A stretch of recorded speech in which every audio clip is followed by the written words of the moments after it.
Saudara, bertemu kembali. Isu penyelewengan skim gas petroleum cecair LPG bersubsidi masih berleluasa apabila masih ada sektor komersial yang menggunakan gas bersubsidi yang sepatutnya hanya untuk pengguna atau isi rumah. Akibatnya ada kes berlaku, bekalan LPG sesetengah kawasan habis dan menyukarkan pengguna. Kenapa ia berlaku dan apa tindakan yang diambil pihak bertanggungjawab? Baik, saudara, kami bawakan ke studio pengarah bahagian rasionalisasi subsidi Kementerian Perdagangan Dalam Negeri, Koperasi dan Kepenggunaan, Dr. Nur Zari. Terima kasih, Doktor, kerana sudi bersama kami. Sama-sama. Baik, di bawah peraturan ataupun undang-undang sedia ada, boleh atau tidak sektor komersial ini seperti hotel dan peniaga restoran membeli secara pukal dari peruncit? Pertamanya, saya ingin ucapkan banyak terima kasih kepada ATM kerana menjemput saya ke studio untuk berbincang tentang isu LPG. LPG ini merupakan suatu produk yang dekat di hati seluruh rakyat Malaysia kerana saya pasti setiap rumah mempunyai sekurang-kurangnya satu tong atau satu silinder LPG. Berbalik kepada soalan sama ada sektor komersial atau sektor industri dibolehkan membeli LPG secara pukal. Memangnya dibenarkan boleh membeli secara pukal di bawah peraturan yang sedia ada, iaitu Akta Kawalan Bekalan 1961. Walaupun terdapat satu lagi peraturan yang kita buat secara pentadbiran, iaitu permit kita keluarkan kepada sektor industri ini yang menghadkan pembelian oleh sektor industri ini kepada LPG tidak bersubsidi. Kerana di sini terdapat satu jurang yang besar antara harga LPG bersubsidi dengan LPG tidak bersubsidi. Itu adalah dari sudut pembeli. Sementara itu, satu lagi aspek yang kita boleh lihat ialah dari sudut penjual itu sendiri.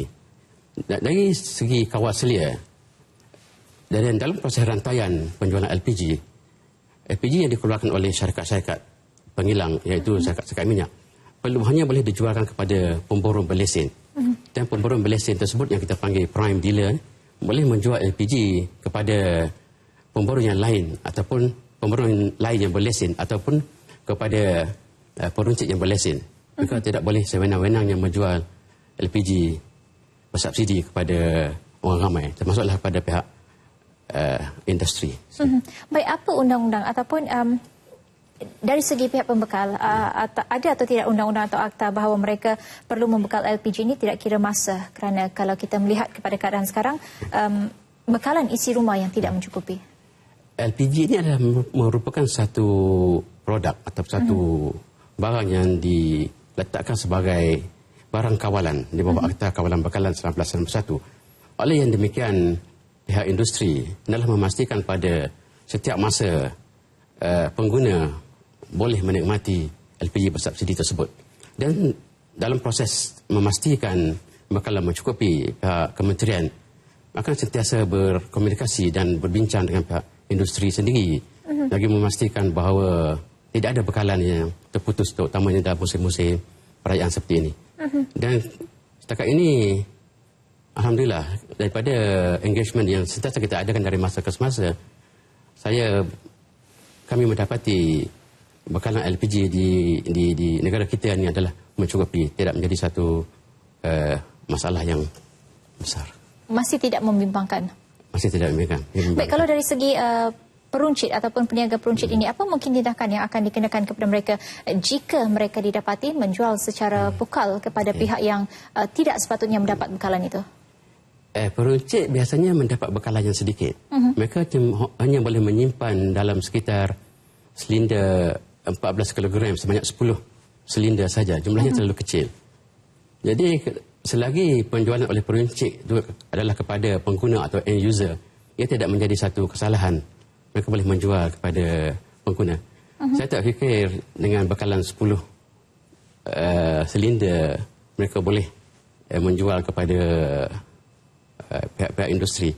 Tapi kita perlu lihat LPG ini melalui satu proses rantaian keseluruhannya daripada pengilang kepada prime dealer, kepada sub dealer dan kepada peruncit.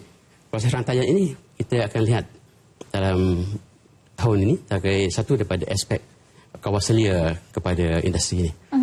Baik, Doktor, sebelum saya teruskan kepada soalan yang seterusnya, kita ikuti dahulu berita mengenai kekurangan bekalan gas petroleum cecair LPG bersubsidi berlaku atas beberapa sebab dan bergantung kepada kawasan perumahan dan kapasiti penduduk. Kegagalan pembekal untuk menghantar bekalan terutama pada hujung minggu memburukkan lagi keadaan.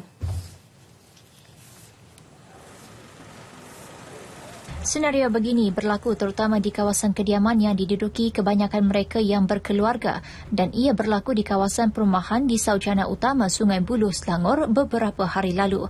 Kami ke kawasan kediaman terlibat dan mendapati bekalan telah diperoleh semula.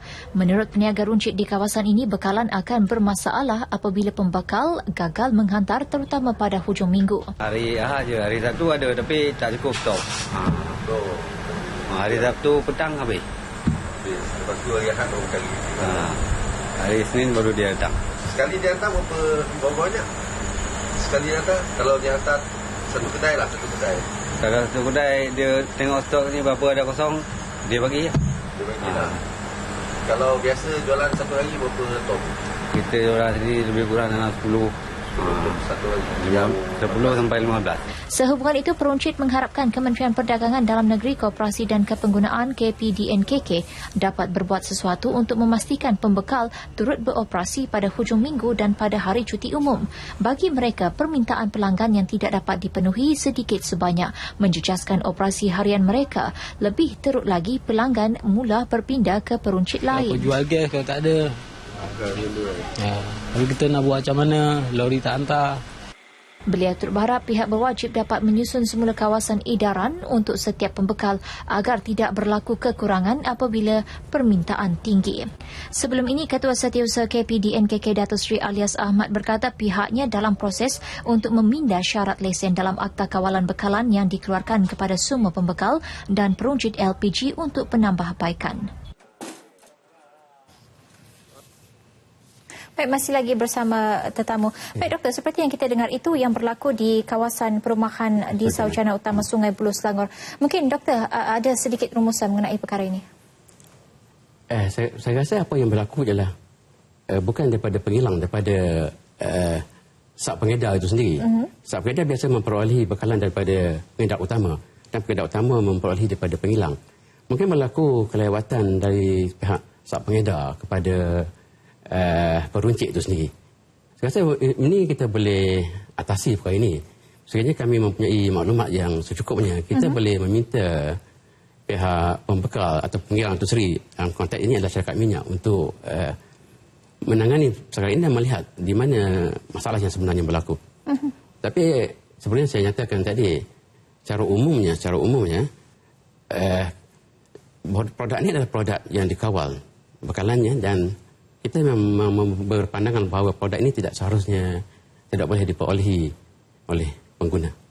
Baik, jika para peruncit mengalami masalah ini secara berterusan, apa sepatutnya yang harus mereka lakukan? Mereka boleh menghubungi kementerian, sebab kita sentiasa berhubung dengan pihak industri untuk mengenangi perkara ini. Sebab pihak industri sendiri pun telah memberi satu jaminan kepada pihak kementerian bahawa isu bekalan ini adalah satu isu utama yang mereka perlu lihat, dan sebarang kekurangan dalam bekalan ataupun pengguna tidak memperolehi dalam masa yang diperlukan adalah suatu isu yang besar bagi pihak industri sendiri. Dan saya amat mengharapkan agar pengguna yang mengalami masalah begini terus menghubungi kami untuk kami terus berbincang, ataupun kemungkinan kita boleh menambah stok yang disimpan oleh peruncit pada masa-masa tertentu. Mungkin masa perayaan kita boleh tingkatkan lagi jumlah. Terutama sekali pada musim perayaan. Ya. Saya boleh kita atasi dengan, kalau kita ada maklumat di sini. Umumnya saya sering berbincang dengan pihak industri. Secara umumnya perkara ini tidak menjadi satu yang agak ketara. Baik, Doktor, seperti yang dikatakan tadi, Ketua Setiausaha KPDNKK Datuk Seri Alias Ahmad juga berkata pihaknya dalam proses untuk meminda syarat lesen dan Akta Kawalan Bekalan ini. Mungkin Doktor ada sedikit perkembangan yang boleh dikongsikan? Bagi setiap rantaian dalam pengedaran tersebut, sama ada dari segi pemborong ataupun sak pemborong atau peruncit, memang kita syaratkan beberapa perkara yang perlu diambil dan dipatuhi. Dan dalam hal ini, antara perkara penting yang sebenarnya yang seringkali saya nyatakan, telah menyatakan tadi ialah bekalan itu perlu ada. Bekalan harus sentiasa ada. Kalau berlaku ketiadaan bekalan, maka ia bukan saja menjejaskan industri itu sendiri, sebab malahan kepada keseluruhan sektor rumah tangga itu sendiri. Baik.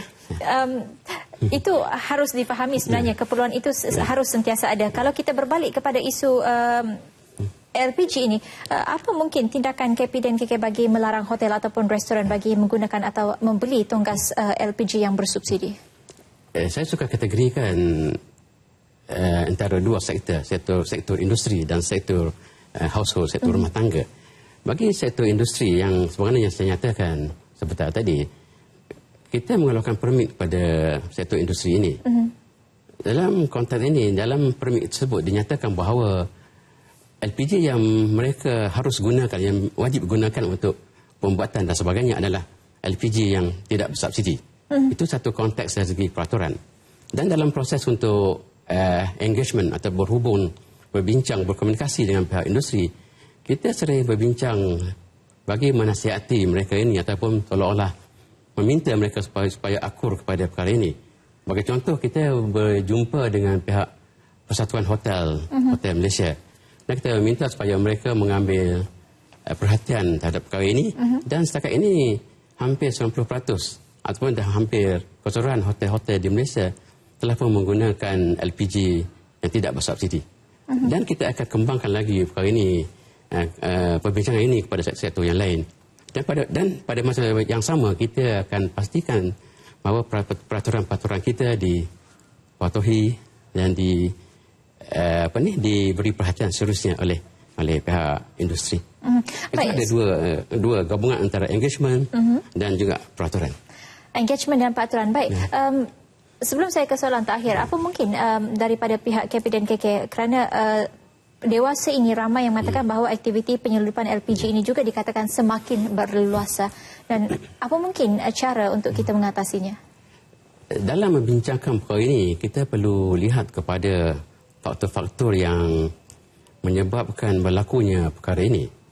Satu dari segi penyelewengan dalam negara kita. Penyelewengan ini adalah bagaimana LPG bersubsidi mengalir ke pihak industri. Dan satu lagi ialah dari segi penyeludupan, bagaimana LPG bersubsidi dalam negara keluar daripada melintasi sempadan negara kita. Bagi yang pertama, bagi kedua-dua perkara ini, faktor harga adalah merupakan satu faktor yang besar. Contohnya, bagi silinder 14 kg, harga yang dikawal adalah RM26.60. Tapi pada harga pasaran, dengan silinder yang sama, harganya adalah sekitar RM37. Jadi oleh yang demikian terdapat RM10 perbezaan. Jadi perbezaan harga ini mendorong satu pihak yang tidak beretika untuk memindahkan, dalam proses ini kita panggil decanting, memindahkan LPG dari silinder yang bersubsidi yang 14 kg kepada silinder 50 kg yang digunakan oleh pihak industri. Risikonya memang ada, tapi perkara ini berlaku. Ini adalah satu aktiviti yang tidak beretika yang didorong oleh keinginan untuk memperoleh keuntungan tersebut, sebab perbezaannya adalah agak besar. Satu lagi adalah dari segi penyeludupan. Ini juga berkaitan dengan faktor harga. LPG 14 kg, silinder 14 kg, sebagaimana saya nyatakan tadi, dijual pada harga RM26.60. Tapi di negara-negara lain, harganya adalah antara RM50 hingga RM60. Jadi perbezaannya agak besar. Ini adalah satu daripada dorongan untuk berlakunya penyeludupan LPG ini. Itu adalah senario yang kita hadapi pada masa ini.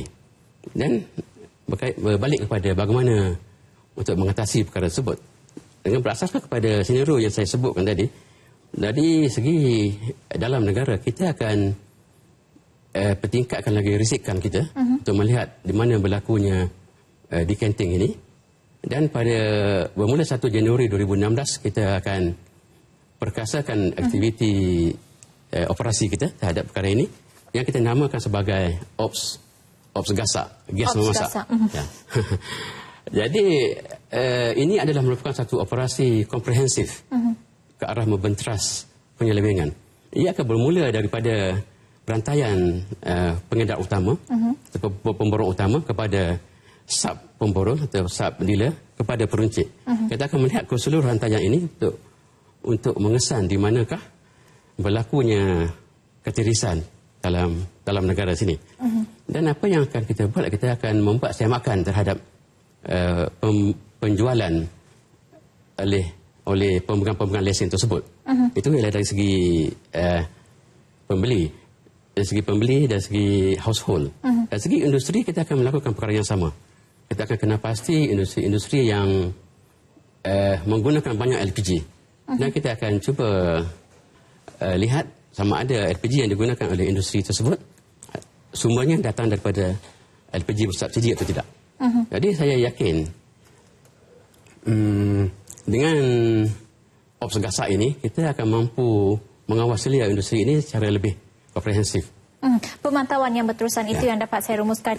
Kerana masa yang tidak begitu mencukupi, kami ucapkan terima kasih kepada Pengarah Bahagian Rasionalisasi Subsidi Kementerian Perdagangan Dalam Negeri, Koperasi dan Kepenggunaan Dr. Nurzairi kerana sudi bersama Nasional 1 bagi membincangkan isu penyelewengan skim gas petroleum cecair LPG bersubsidi ini. Terima kasih sekali lagi kami ucapkan. Terima kasih kembali.